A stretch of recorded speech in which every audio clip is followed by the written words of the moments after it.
Well, let's turn back to what you were talking about there, I think, in your second priority about legislative advocacy, because obviously that's a pretty big aspect of what ALAS does. And I understand that recently your organization hosted a 100 Superintendent March on the Hill.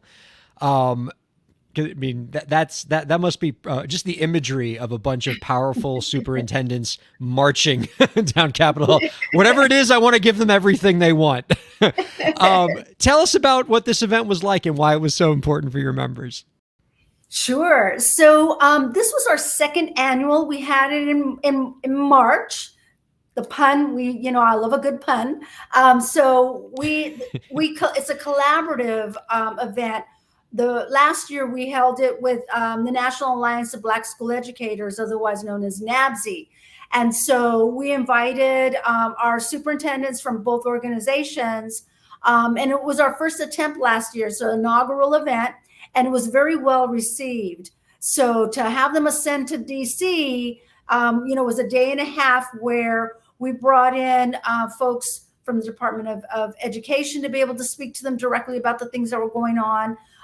We had some committees that I typically sit on to come and bring their perspective of what they're doing and how we, as our different organizations, collaborate with other organizations throughout DC.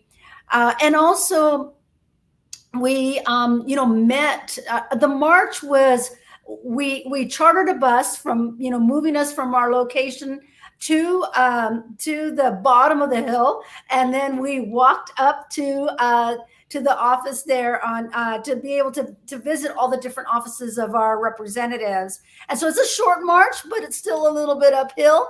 And it would have been brutal to have you march all the way from your headquarters. Don't worry. No one would have expected that of you.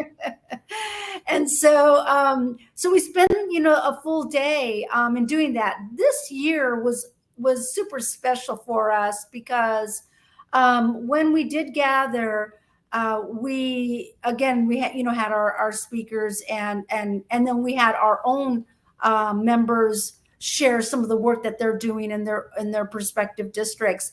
But this year we were able to tour and actually step foot on the speaker's balcony, which, as you know, is a coveted piece of property there. And so to be able to do that and grab a group picture of the best view from to the mall was pretty amazing. And then have some behind the scenes, tour of the offices there, outside of speaking with our representatives about what the priorities, teacher shortage is obviously on everyone's mind, but there's also some of the advocacy work that we are looking at, being able to bring solutions, not just, a handout saying we need more, but we actually have some solutions to some of these issues.